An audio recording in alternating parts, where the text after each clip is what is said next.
හරි. තේරෙම ලොග් ගෙන්න ඉක්මනට. හරි. එතකොට අදාළ ණයගැති ගිණුම හර ස්ථාවර වත්කම් විකිණීමේ ගිණුම මොකද වෙන්නේ? බැර වෙනවා. හරි. ඊට පස්සේ ස්ථාවර වත්කම් විකිණීම මත පැන නැගුණු ලාභය හෝ අලාභය සටහන් කිරීම. හරිද? එහෙනම් අපි දන්නවා ගත්ත ගානට වඩා වැඩි ගානක්. නැත්තම් මේක දැන් මේ ගිණුමේ අපි හැදුවා නම් පළවෙනියටම අපි කියන්නේ මොකද්ද? ස්ථාවර වත්කම් විකිණීමේ ගිණුම හර අදාළ වත්කම් ගිණුම බැර. හිතන්නකෝ 10000කට ගත්ත වත්කමක් තමයි අපි විකුණන්නේ. එහෙනම් මේ ගිණුමේ 10000 තියෙනවා. නේද? 10000 තියෙනවා. ස්ථාවර වත්කම් ගිණුමෙන් අපේ දාලා තියෙනවා. ස්ථාවර වත්කම් ගිණුමේ මේ ගිණුමේ තියෙනවා. එතකොට ණයට විකුණන මිල විකුණුම් මිල සටහන් කරන්නේ කොහොමද? අදාළ ණයගැතියාගේ ගිණුම හර වෙලා ස්ථාවර වත්කම් විකිණීමේ ගිණුම බැර වෙනවා. ණයගැතියාගේ ගිණුම කියනවා. හිතන්නකෝ අපි මේක 12000කට විකුණන්නේ. එතකොට ඔය කට්ටියට ඕන කෙනෙක්ට තේරෙනවා 10000ට ගත්ත එක 12000ට විකුණනවා නම් කීයක් ලාභද? ගිණුමේ ලාභය හොයාගන්න පුළුවන් මේ පැත්තේ. මේ කොහොමද හොයාගන්නේ? තුලණය කරන එක නේද? 12000 අඩු පැත්ත 2000. මොකද්ද මේකේ උත්තරේ? ලාභය. නේද? ඕකනේ වෙන්නේ. බලන්න. දැන් ඕක දිත්තු සටහන මම අනිවාර්යෙන් අභ්‍යාසයක් කරනවා බය වෙන්න එපා. මේක මේ තාම සමහර අයට තේරෙන්නේ නැති වෙන්න පුළුවන්. තව පැහැදිලි කරනවා මම මේ කියන්නේ. එතකොට 10000කට ගත්ත ස්ථාවර වත්කම 12000කට වික්කනම් අපිට කීයද සරල දේ මම කියන්නේ. ලාභය කීයද? 2000. එහෙනම් මේක යටතේ ඔය කටියට තේරෙනවා ලාභයක් නම් කොයි පැත්ත දෙන්නේ? ස්ථාවර වත්කම් විකුණුම් ගිණුමේ හර පැත්තේ නෙයි. මොකද ස්ථාවර වත්කම් විකිණීමේ ලාභ ගිණුම මොකද වෙන්නේ? ලාභ ගිණුම නැත්නම් ස්ථාවර වත්කම් විකිණීමේ ලාභ ගිණුම මොකද වෙන්නේ? බැර වෙන්න ඕනේ. ලාභයක් කියන්නේ ආදායමක් නේද? එහෙනම් ආදායමක් නම් මේකට හර වුණා නම් මේකට මොකද වෙන්න ඕනේ නැද්ද? බැර වෙන්න ඕනේ. එතකොට අලාභයක් නම් මොකද වෙන්නේ? හිතන්නකෝ මෙතන 8000යි තිබ්බේ කියලා. එතකොට 8000ක් තිබ්බනම් 10000කට ගත්ත එකක් 8000කට වික්කනම් අපිට තේරෙනවා 2000ක් පාඩු. එහෙනම් අලාභය. මේ පැත්තට අලාභය ගිහිල්ලා අලාභ ගිණුමට මොකද වෙන්නේ? අලාභ ගිණුමට අනිවාර්යයෙන්ම මොකද වෙන්නේ? හර වෙනවා. අලාභයක් කියන්නේ අපේ මොකද්ද? වියදම. අලාභයක් කියන්නේ වියදම, ලාභයක් කියන්නේ මොකද්ද? ආදායම. ඔකනේ වෙන්නේ නේද? එහෙනම් ස්ථාවර වත්කම් විකිණීම මත ලාභය හෝ අලාභය සටහන් කිරීම තමයි යෝජන සටහනෙන් මම ලියලා දීලා තියෙන්නේ. ඔකට රේඛයට තියෙනවා ලාභයක් නම් ස්ථාවර වත්කම් විකිණීමේ ගිණුම හර ලාභ ගිණුම බැර. මේක ලාභ ගිණුම කියලා තමයි දීලා තියෙන්නේ. මතක තියාගන්න මේක අර ගිණුම් කරන්නේ කරපු කට්ටිය හොඳ ආකාරවම දන්නවා. අනිත් කට්ටියට මම මේ ලොකුවට උච්චරකට හිතන්න යන්න එපා. මේ ලාභ ගිණුම බැර කියන එක විතරක් මතක තියාගන්න. හරිද? ඊට පස්සේ අලාභයක් නම් මේ ලාභ ගිණුම හර ඒ කියන්නේ අලාභ ගිණුම හර ස්ථාවර වත්කම් විකිණීමේ ගිණුම බැර. හරි. ඔන්නෝක තමයි මේක යටතේ මම කියලා දීලා තියෙන්නේ. හරිද? දැන් මේකේ චිත්ත සටහන් ටික ඔය කට්ටියට පැහැදිලි. මම දැන් ඔය කට්ටියට මේක කරන පියවර දැන් ඊට වැඩිය සරල ක්‍රමවේදයක් මම ඔය කට්ටියට කියලා දෙන්නම්. මේක සංකීර්ණයිනේ. වට තාම මේක ඒ හැටි තේරෙන්නේ නැහැනේ. මම මේක වැඩිය කරන්න පුළුවන් ලේසි ක්‍රමයක් ගැන ඔය කට්ටියට කියලා දෙන්න. මෙන්න ස්ථාවර වත්කමක් ඉවත් කරනකොට පළවෙනිම පියවර එක මේක කොකටිය පැත්තකින්ම ලියා ගන්න ඕනේ. පළවෙනි පියවර තමයි මොකක්ද? ඒකේ පිළිවෙල. නැත්තම් ගම්මින. මොකද කරන්න ඕනේ? ව්‍යාපාරයේ පොත් වලින් අයින් කරන්න ඕනේ. පළවෙනියටම මොකක්ද කරන්න ඕනේ? ව්‍යාපාරයේ පොත් වලින් අයින් කරන්න.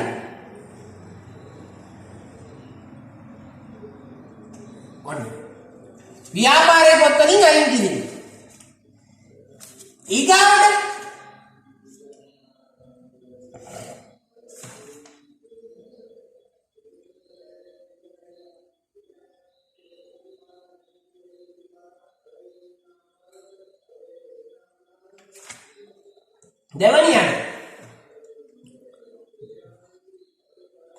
දෙවනියට අනිවාර්යෙන් මේක ලියන්න ඕනේ.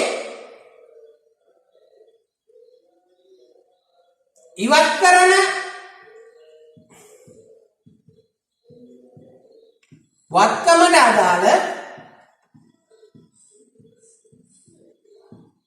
ෂය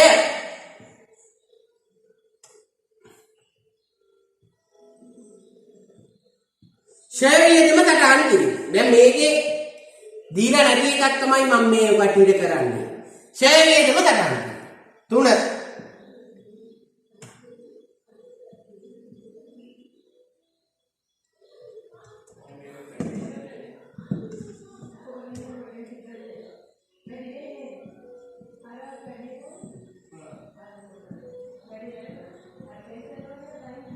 තුන්වෙනි එක තමයි විකුණුම් මිල සටහන් කිරීම. 4 ලාභය හෝ අලාභය හඳුනා ගැනීම.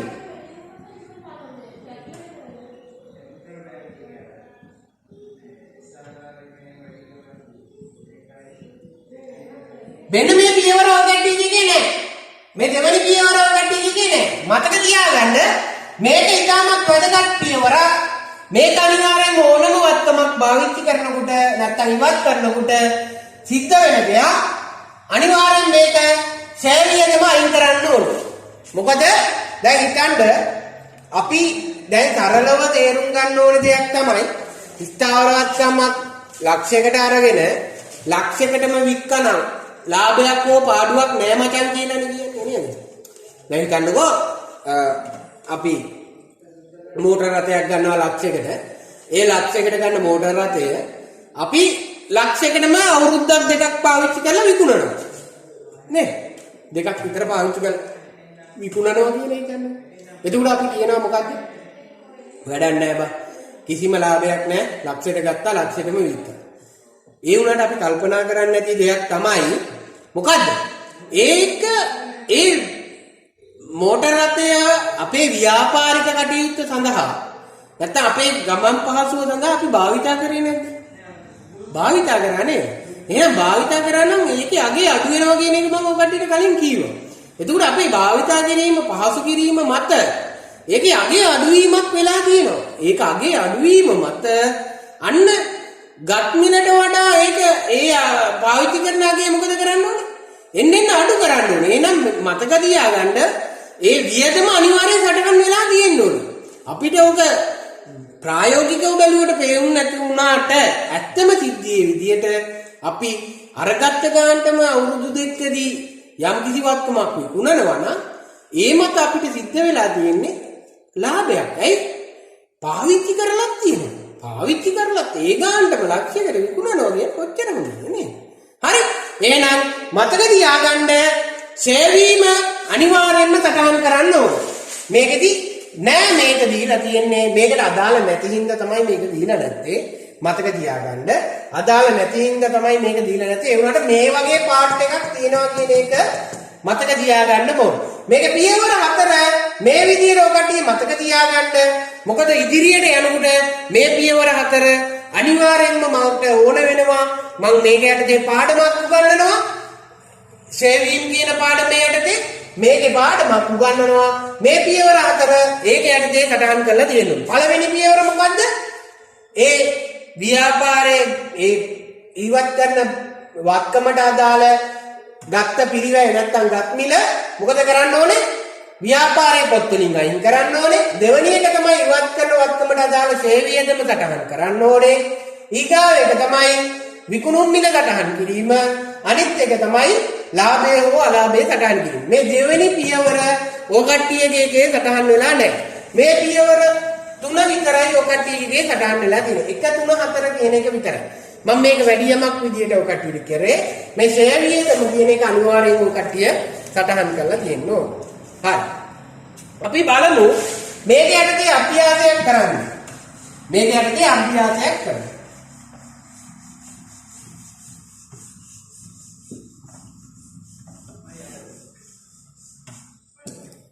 අභ්‍යාසංක 1 පාදකදාන අසංක අලාකෝන් ව්‍යාපාරයේ 2011 ජනවාරි මාසයේ සිදු වූ ස්ථාවරවත්කම් ණයට ගැනුම් පිළිබඳ විස්තරය. මේකේ තියෙන්නේ ණයට ගැනුම් විතරයි. ණයට ගැනුම් නම් ලේසියිනේ නේද? ණයට ගැනුම් හරි ලේසි නේද? ණයට ගැනුම් නම් හරි ලේසි. මේ ඔකට දැක්ක එක දිත්තු සටහන් දෙකක් විතරයි මේක යටතේ තියෙන්නේ නේද? සටහන් දෙකක් විතරයි ලියන්න තියෙන්නේ. එහෙනම් මේ ණයට විකුණුම් පිළිබඳ එකක් දීලා නෑ මේක. මම එකක් දෙනවා. ඔය කට්ටියට මේක කරලා ඉවර වුණාට පස්සේ ඒ අභ්‍යාසය අපි කරමු. හරි. එතකොට එම තොරතුරු පොදු ජර්නල් ගත කර ලෙජරේට පිටපත් කරන්න. හරි. එහෙනම් පළවෙනියටම පොදු ජර්නල් ගත කරන්න කිව්වහම මොකද කරන්න ඕනේ මම? පොදු ජර්නලයක් දැනගන්න ඕනේ. පොදු ජර්නලේ කොහොමද දැනගන්නේ? දැන් ගන්න. දිනය විස්තරය හර තීරුව බැර තීරුව. දිනය විස්තරය හර තීරුව බැර තීරුව. මේකට කියන නම මොකද්ද? පොදු ජර්නල්. ඕකේ. මේක දිනේ තියෙනවා ජනවාරි 4 1/4. මොකද්ද 1/4 කියන එක? ඉසාර ට්‍රේඩර්ස් සමාගමෙන් ලක්ෂ 8කට මෝටර් රථයක් ණයට ගන්නවා. එහෙනම් ව්‍යාපාරයට ලැබෙනවා මොකද්ද? මෝටර් රථය. එහෙනම් මෝටර් රථය කියන වත්කම ලැබෙනවා ව්‍යාපාරයට. මෝටර් රථ ගිණුම හර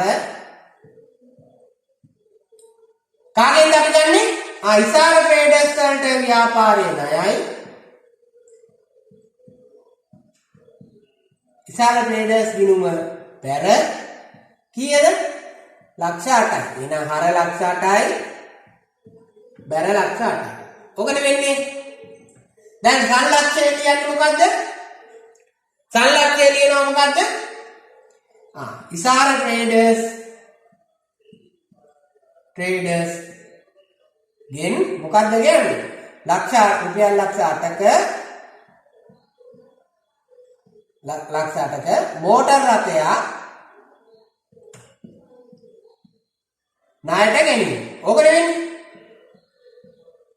හරි. ගණිතය පිළිබඳ දෙක විස්තරය. මෙතන ඉරන් ගහුවා. එතනින් ඉවරයි පළවෙනි ගණිතය. දැන් බලනවා දෙවෙනි ගණිතය. හරිද? දෙවෙනි ගණිතයට යන්න කලින් අපි මොකද කරන්න ඕනේ? ලෙජරේ යන්න ගන්න ඕනේ. මේක ලෙජරේ පිටපත් කරන්න ඕනේ. ඇයි? මේ ගණිතය ලෙජරේට පිටපත් කරන්න කියනවා. ලෙජරේ පිටපත් කරන්න ඕනේ. ලෙජරේට පිටපත් කරන්න යනකොට අපි දන්නවා ව්‍යාපාරයට ලැබෙනවා මෝටර් රථයක්. මෝටර් රථ ගිණුම නේද? මේකේ අපි ඉස්සරහ ලියලා තියෙනවා නේද? මෝටර් රථ ගිණුම අපි මතක ඇතිනේ අර ආරම්භක සටහන් ලියුවා. මෝටර් රථ ගිණුම හර ලක්ෂ 8යි. දැන් මේක දානවාද ඉදිරියට ගෙනාදේ කියලා? නෑ. මේක ගන්න කාගෙන්ද? ඉසාර ට්‍රේඩර්ස් ළඟින්. ඉසාර ට්‍රේඩර්ස් ගිණුම. එතකොට ඉසාර ට්‍රේඩර්ස් ගිණුම මොකද කරන්නේ? අපේ ණයෙන්නේ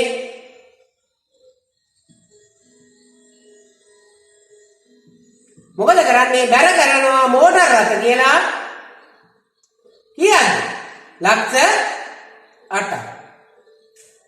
හරි. ඔක ඒ වෙලාවෙම අඳ ගන්න ඕනේ. ලෙජරේට ඒ වෙලාවෙම පිටපත් කරන්න ඕනේ.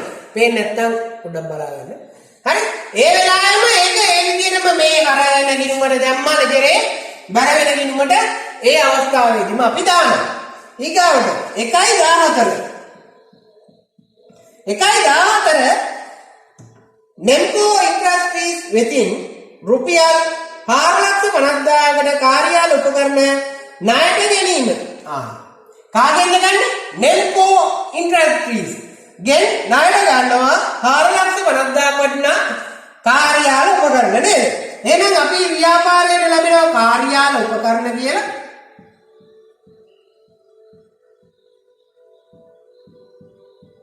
කාර්යාල උපකරණ ගිණුම. අර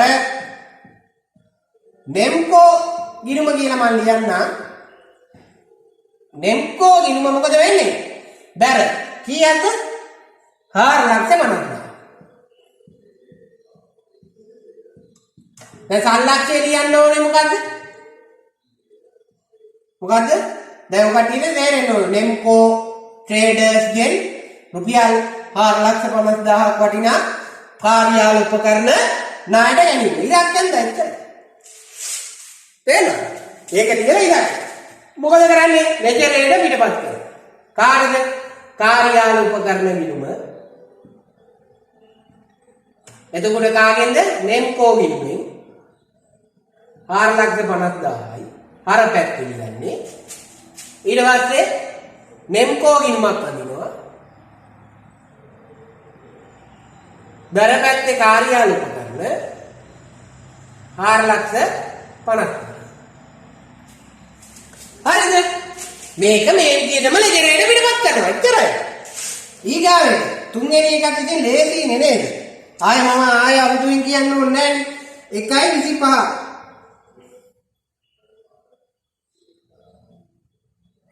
සරත් පුත්‍රෝ වෙතින් ව්‍යාපාරයේ ආයෝජනයේ සඳහා ලීබඩු උපකරණ ණයට ගන්නවා. මේකට ලීබඩු ගන්න.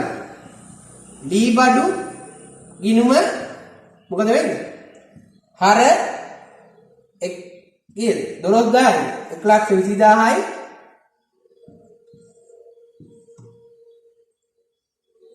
සරත් ගිණුම බැර 1,20,000යි. හරිද? එතකොට සංලක්ෂය ලියනවා මොකද්ද? සරත්ගෙන් රුපියල් 1,20,000ක් වටිනා ලීබඩු උපකරණ ණයට ගැනීම. ඊගාවට මොකද කරන්නේ? ඒ දෙකත් මේ විදියට ලෙජරේට පිටපත් කරනවා. ලීබඩු ගිණුම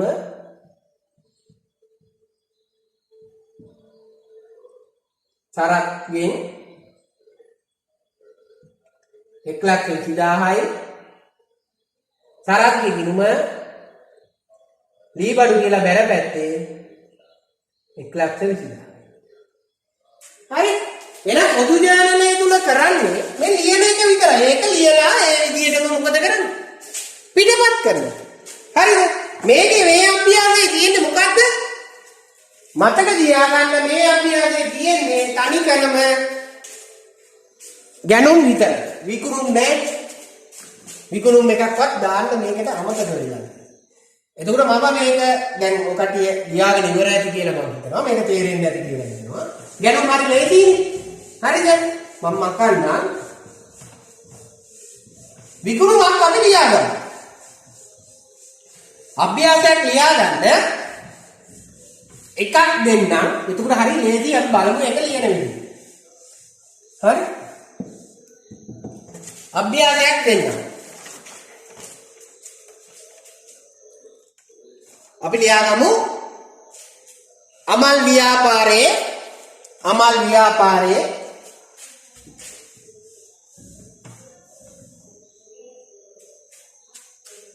2021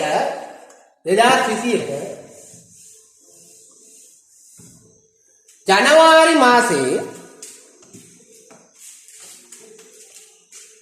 සිදු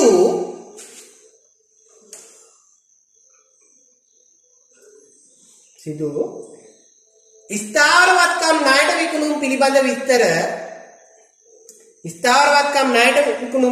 විස්තර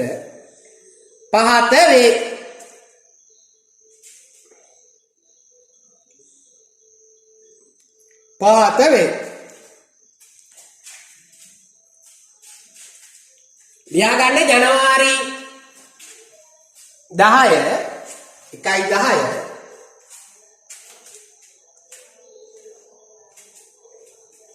රුපියල් ලක්ෂ 5ක් වටිනා මෝටර් රථයක්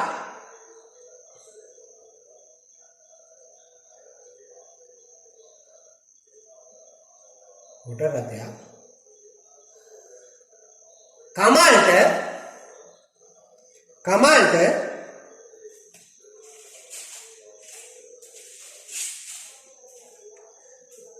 ලක්ෂ 6කට නැත්නම් රුපියල් ලක්ෂ 6කට ණයට විකිණීම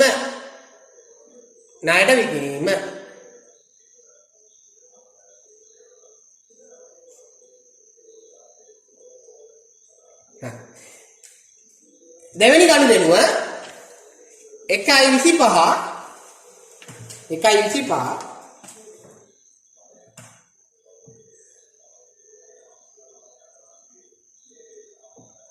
රුපියල් ලක්ෂයක් වටිනා ලීබඩු උපකරණ රුපියල් ලක්ෂයක් වටිනා ලීබඩු උපකරණ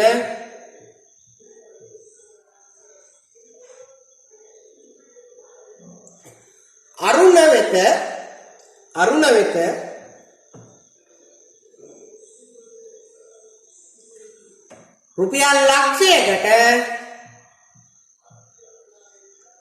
රුපියල් ලක්ෂයකට ණයට විකිණීම ගනුදෙනු දෙකයි තියෙන්නේ ඔය දෙක විතරයි ලියා ගන්න යටින් ඉහත තොරතුරු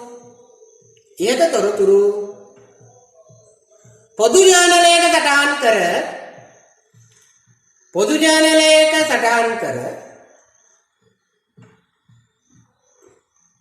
ජර්නලයක සටහන් කර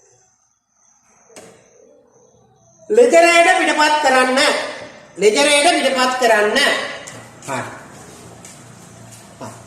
එහෙනම් ගනුදෙනු දෙකයි මේක ණයට විකුණුම් තියෙන්නේ අරගේ මට එක අභ්‍යාසයක් දාන්න අමතක වෙලා දැන් අපි මේකට අදාළ අභ්‍යාසය කරමු පොදු ජර්නලය ඇඳ ගන්නවා දැන් අපි දිනය විස්තරය හරතීරුව බැරතීරුව ඕක නෙවෙන්නේ අපි දැන් පොදු ජර්නලයේ ආකෘතිය හොදාකාර කටපාඩම් පළවෙනි ගනුදෙනුවට යනවා මේ අමාල්ගේ ව්‍යාපාරේ ජනවාරි 10 වෙනිදා මොකද්ද රුපියල් ලක්ෂ 5ක් වටිනා මෝටර රථය කමාන්ඩ් මොකද කරන්නේ ලක්ෂ 6කට විකුණනවා දැන් එතකොට මතක තියාගන්න ඕනේ අපේ මේ ඩියුට් එකේ අර පියවර ටික අපිට මතක වෙන්න ඕනේ පළවෙනියටම කරන්න ඕනේ නැත්නම් මොකද්ද දැන් අපිට පළවෙනියටම තියෙනවා ව්‍යාපාරයේ ලෙජරේ තුල තියෙනවා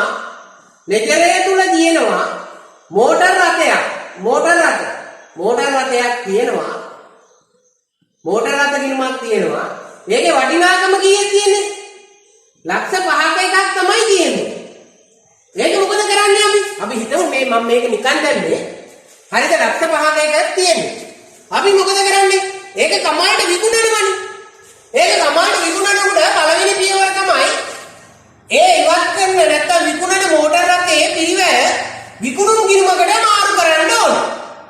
විකුණුම් ගිණුමකට මාරු කරන්නේ ඇයි? ඒ මෝටර රථය තවදුරටත් වික්කහම අපේ ව්‍යාපාරය තුල තියෙනවද? නෑ. එහෙනම් ව්‍යාපාරයේ මෝටර රථ වත්කම මොකද වෙන්නේ? අඩු වෙනවා. මෝටර රථ වත්කම අඩු වෙනවා නම් වත්කම් අඩු වීම කොයි පැත්තද ලියන්නේ?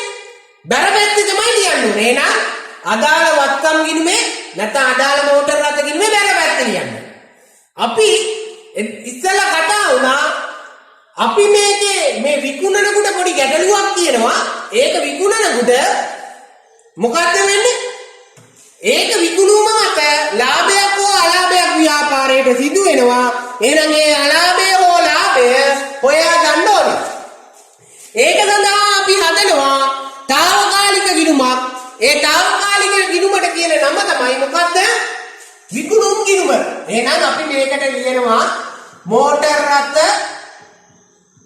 විකුණුම් ගිණුම දැන් මෝටර රථය ඉවත් කරන එක තමයි අපි පළවෙනියට ලියන්නේ එහෙනම් මෝටර රථ විකුණුම් ගිණුම හර කරනවා මෝටර රථ ගිණුම මොකද කරන්නේ බැර කරනවා ඕක නෙවෙන්නේ ඕක තමයි සිද්ධ වෙන්නේ කීයද දැන් ගාන ලක්ෂ 5යි ඔන්න පළවෙනි දිගවරානේ ලියවා. ඒක යටතේ ලියන්නේ මොකද්ද? විකුණන මෝටර රථයේ පිරිවැය සටහන් කිරීම. ඕකනේ. ඔන්න පළවෙනියට පිරිවැය සටහන් කිරීම. මම ඔය මාතෘකාවට දෙන්න දීලා තියෙන්නේ නේද? මාතෘකාවට දෙක ඔක දීලා තියෙනවනේ. ඔන්න පිරිවැය සටහන් කිරීම කරා. හරි. පළවෙනි එක ඉවරයි. දෙවෙනි එක. දෙවෙනි එකට යන්න ගන්නේ ලෙජරේ අපි විකුණුම් ගිණුමක් ඇඳ ගන්න වෙනවනේ. తాවකාලික ගිණුම ඇඳ ගන්න වෙනවා. විකුණුම් ගිණුම. මොන විකුණුම් ගිණුමද? මෝටර රථ. මෝටර් රථ විකුණුම් ගිණුම. මොකද කරන්න ඕනේ නැත්තේ? මෝටර් රථ ගිණුමෙන් එන ලක්ෂ 5 මෝටර් රථ විකුණුම් ගිණුමට හර කරගන්න ඕනේ. එතකොට මෝටර් රථ ගිණුමට මොකද කරන්න ඕනේ නැත්තේ? මෙන්න මේක කරන්නේ ඈ. මේකට බැර කරලා මේකට හර කරා. මෝටර් රථ විකුණුම් ගිණුමට බැර කරනවා. මේක මේ මං නිකන් දැම්මේ ඈ. මේක එහෙම තියාගන්න එපා.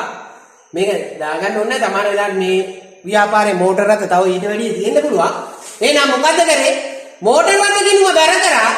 මෝටර් රථ විකුණුම් ගිණුම හර කරා. ඔන්න ඔබ තමයි කරේ. දෙවෙනි පියවර. ඕකේ මං දීලා තියෙනවා දෙවෙනි පියවර මොකද්ද? අන්න විකුණුම් මිල ගණන් කරනවා. විකුණුම් මිල අපි විකුණන්නේ කීයකටද? ලක්ෂ 6කට. එතකොට මේ ණයකට විකුණන්නේ. සල්ලි හම්බෙන්නවද? සල්ලි හම්බෙන්නේ නැහැ. එහෙනම් ව්‍යාපාරයට ණයද යම් කිසි පුද්ගලෙක් කවුද ඒ පුද්ගලයා? කමල්. කමල් කියන පුද්ගලයා ව්‍යාපාරයට ණය. එයාට කියනවා මොකද්ද? ණය ගැතියා. ණය ගැතියෝ කවුද? කමල්. මම මේ පුරුදු වෙන්න තමයි ඔය කටියට ලියුවේ ඈ කමල් ගිණුම. එහෙනම් මෙයා ණයයි නම් අපේ එයා මොකද්ද? වර්තමාන. එහෙනම් අනිවාර්යයෙන්ම මොකද වෙන්න ඕනේ?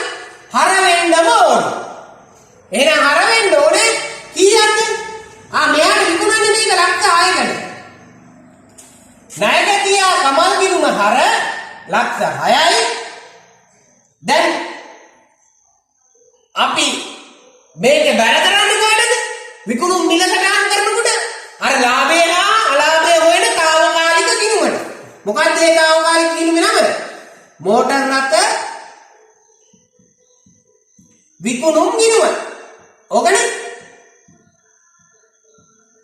මෝටර් රථ විකුණුම් ගිණුම බැර. ලක්ෂ කීයද? 6යි. එතකොට මේකේ ලියනවා ඔන්න ඒකක් කියලා ඉවරයි. සල්ලක්ෂය ලියනවා. මොකද්ද? මෝටර් රථය විකුණුම් මිල සටහන් කිරීම. ඔකනේ. හරි. එතකොට අපි ලෙජරේ ඇඳ ගන්නවා. දැන් අපිට කමල් කියන ගිණුමක් නැහැ. කමල් කියලා ගිණුමක් ඇඳ ගන්න ඕනේ. එතකොට කමල්ගේ ගිණුමේ හර වෙනවා ලක්ෂ 6ක්. විකුණුම් ගිණුම කියලා. විකුණුම් ගිණුම බැර වෙනවා කමල් ගිණුම කියලා කීයද? ලක්ෂ 6ක්. දැන් අපි තුන්වෙනි පියවර මොකද්ද? මම ඔගේ ඩියුට් එකේ දීලා තියෙනවා. විකිණීම මත ලාභය හෝ අලාභය ගණනය කරන්න ඕනේ. එතකොට අලාභය හෝ ලාභය ගණනය කරන්න යනකොට පළවෙනිම කරන්න ඕන පියවර තමයි මේ විකුණුම් ගිණුම මොකද කරන්න ඕනේ? මං කියවා තුලනය කරන්න ඕනේ. එතකොට මොකද කරන්නේ තුලනය කරන්න යනකොට? වැඩි පැත්ත එකතුව ගන්න ඕනේ. ලක්ෂ 6යි ලක්ෂ 6යි. අඩු පැත්ත කොයි පැත්තද කියලා හොයාගන්න හරි ලේසි. එතකොට අඩුව කීයද? ලක්ෂයයි. කොයි පැත්තෙන් දෙන්නේ? හර පැත්තෙන් තමයි මෝටර් රථ විකුණුම් ගිණුම එන්නේ. එහෙනම් මොකක්ද ඒක? ලාභය. ඇයි? මේ ගිණුම හර වෙනවා මෝටර් රථ විකුණුම් ගිණුම හර වෙනවා කියන්නේ මෝටර් රථ විකිණීම මත ලාභ ගිණුම මොකද වෙන්නේ? ලාභ ගිණුම මොකද වෙන්නේ? බැර වෙනවා ලක්ෂයක්. මොකක්ද මේ? ආදායම. ඇයි? ආදායමක් උනේ කොහමද? 5කට ගත්ත එකක් 6කට වික්කනම් අපිට හිතෙනවා ලක්ෂයක් ලාභයි. ඒක අපි දන්නවා. එහෙනම් අපි ලියනවා මෝටර් රථ විකුණුම් ගිණුම හර කීයද? ලක්ෂයයි. මෝටර් රථ විකිණීම මත ලාභ ගිණුම බැර ලක්ෂයයි. එතකොට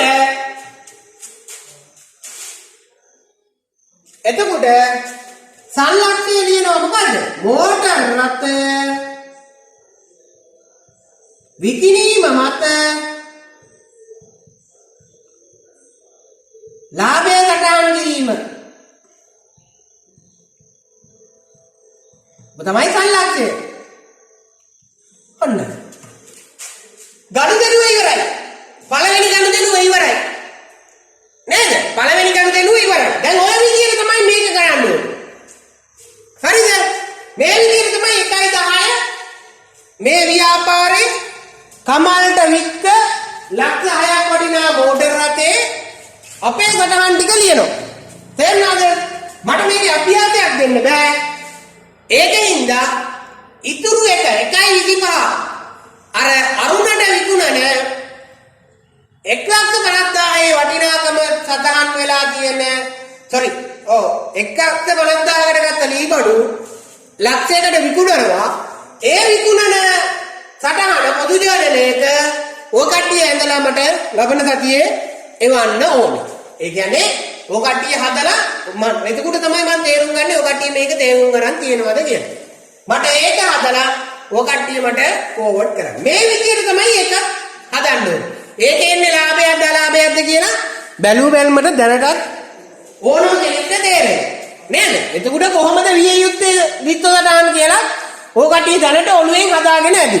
එහෙනම් ඒක මට සටහන් කළ පොදු ජනලයක ලියලා ලෙජරයට පිටපත් කළා මට එවන්න ඕන. හරිද? හරි.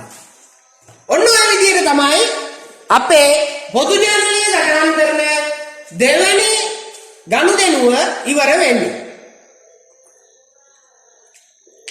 මෙච්චර වෙලා අපි කතා කරේ පොදු ජනලයේ යටතේ සටහන් කරන ගනුදෙනුව යටතේ මොකක්ද දෙවෙනි ගනුදෙනු වර්ගය ස්ථාවරවත්කම් ණයට ගැනීම හා ණයට විකිණීම. ණයට ගැනීම නම් මොකද වෙන්නේ? හරිම ලේසි. ණයට විකිණීම ටිකක් අමාරුයි. හැබැයි හරියට තේරුම් ගත්තා නම් ඒක මාරම ලේසි. ඒක යටතේ අමතර දෙයක් මම ඔය කට්ටියට කියලා දුන්නා. මොකද්ද? ෂෙයා කියන එක තියෙනවා කියන එක මේක යටතේ අපි තාම ඒක පිළිබඳව ලියලා නැහැ. ඒකේ ඉඳලා ඒක තියෙනවා කියලා විතරක් මතක තියාගන්න. හරිද? හරි. ඊගාවට මේක යටතේ සටහන් කරන අපි කරන අවසානම ගනුදෙනුව. හරිද? අවසානම ගනුදෙනුව. අවසානම ගනුදෙනුවත් මතක තියාගන්න අපි අභ්‍යාස වලින් තොරව තමයි අභ්‍යාසයක් තියෙනවා. ඒක අභ්‍යාස වල තිබ්බට වැඩක් නැහැ. මොකද වැරදි නිවැරදි කිරීම ගිනුම් නැත්තම් වැරදි නිවැරදි කිරීම කියන එක යටතේ මට අලුතෙන්ම කියන්නේ නව අලුත් පාඩමක් මේ ලබන සතියේ කරන බැංකු සැලසුම් පාඩම ඉවර වුණාට පස්සේ අලුත්ම පාඩමක් අවිනිශ්චිත ගිනුම් කියන එක සස්පෙන්ස් account නැත්තම් වැරදි නිවැරදි කිරීම කියන එක යටතේ අලුත්ම පාඩමක් ඔය කට්ටියට කරන්න. හරිද?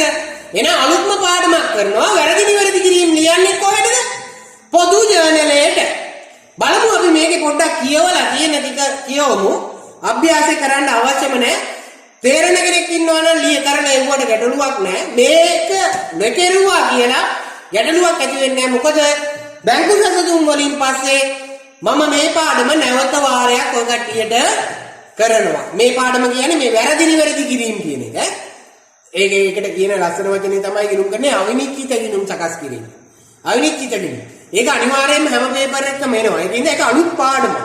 ඒක මම වෙනම කරනවා. ඒකින්ද දැන් මෙතනත් ටිකක් කරලා දීලා එතනත් කරන්න ඕනේ නෑ. අපි කාලය අපරාදේ. ඒකින්ද මම ඒක අලුත්ම පාඩමක් යටතේ තමයි ලියන්නේ. මතක තියාගන්න ඒක ලියන්නේ නම් මොන ජර්නලයේද? පොදු ජර්නලයේ. හරි.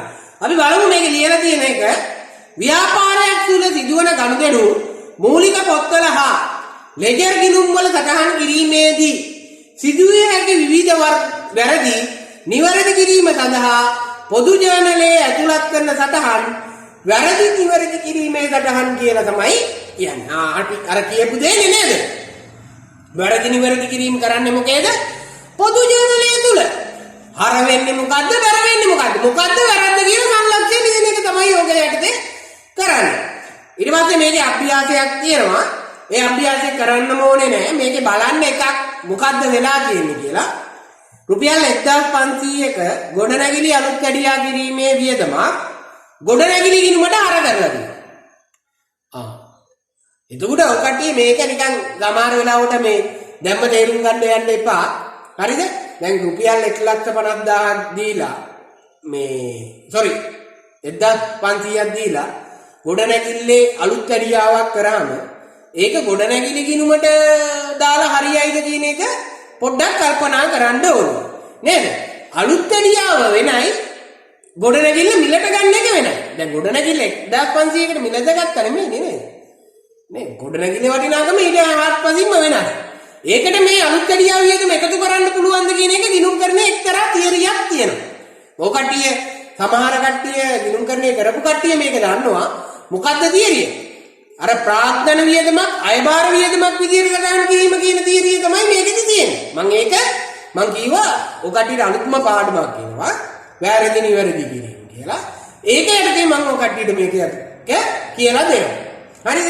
ඊගාවට රුපියල් 2800ක ගෙන ඒමේ කුලී ගෙන යාමේ කුලී ගිණුමේ සටහන. ගෙන ඒමේ කුලී එකයි ගෙන යාමේ කුලී ගිණුම වෙනයි. එතකොට ගිණුම් දෙක මාරු වෙලා ඉන්නේ නේද? එහෙනම් ගිණුම් දෙක මාරු වෙනා නම් සමහර වෙලාවට අපි කරන්නේ නේද? ඩිපොසිට් එකක් ගත්තාම වෙන account එකකට දාන්න. එතකොට මොකද අපි කරන්නේ? රිවර්ස් කරනවා නේ. රිවර්ස් කරලා හරි එකකට දානවා නේ. ඔය කට්ටිය ඔක කවුන්ටරේ ඉන්නකොට උනත් ඔය කට්ටියට වැරද්දෙන්න පුළුවන් නේද? මොකද කරන්නේ? ඩිපොසිට් එකක් විත්ඩ්‍රෝල් කරනවා. නැද්ද? ඔව්. ඩිපොසිට් එකක් විත්ඩ්‍රෝල් කරුවාම හරිද? ඔය කට්ටිය කෑෂ් බොක්ස් එක බැලන්ස් වෙයිද? නෑ කෑෂ් බොක්ස් එක බැලන්ස් වෙන්නේ නැහැ. එහෙනම් ඒ ගන්න ඩබල් වෙලා වැඩි වෙලා තියෙන්නේ නේද? එතකොට අපි මොකද කරන්නේ? රිවර්ස් කරනවා. එතකොට ආපහු ක්‍රෙඩිට් වෙනවා. ඊට පස්සේ මොකද වෙන්නේ? ආයෙත් ක්‍රෙඩිට් එකක් ගන්නවා. නේ ඔකනේ වෙන්නේ නේද? හරි. ඔකට යවුවා මේ ප්‍රායෝගිකව දන්න දේ. හරි. ඊගාවට රුපියල් 15000ක ගැනුම් ඉන්වොයිසියක් ගටහන් වෙලා පොත්වල ලියලම නැහැ. එහෙනම් මොකද කරන්නේ? ලියන්න ඕනේ නේද? ලියන්න නැතුව ඉන්න පුළුවන් ද ඕනම ගන්න දෙන්නේ. රුපියලක් වියදම් කරා නම් ඒකත් ලියන්න ඕනේ නේද?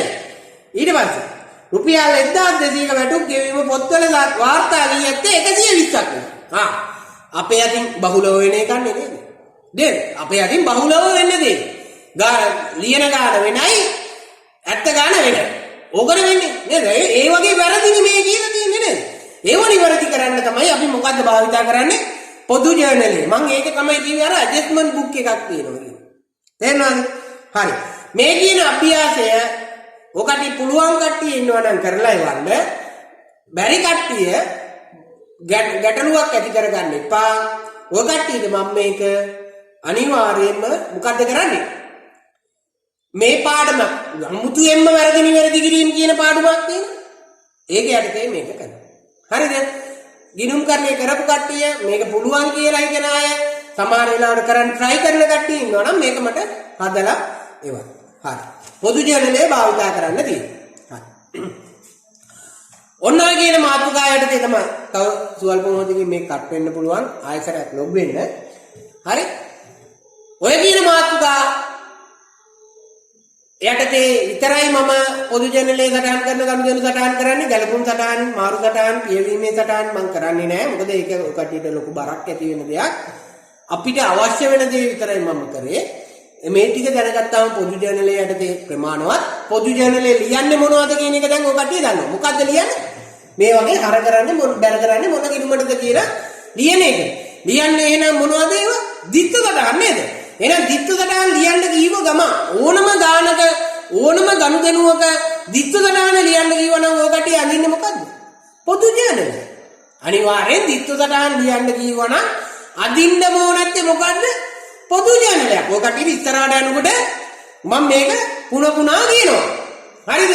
එහෙනම් දිත්ත සටහන් ලියන්න නැත්තම් දිත්ත සටහන් කරන්න ඔය කියන විදියට කීවනම් අනිවාර්යෙන්ම අඳින්න ඕනත්තේ මොකද්ද? පොදු ජනලය. ලෙජරේට පිටපත් කරන්න කීව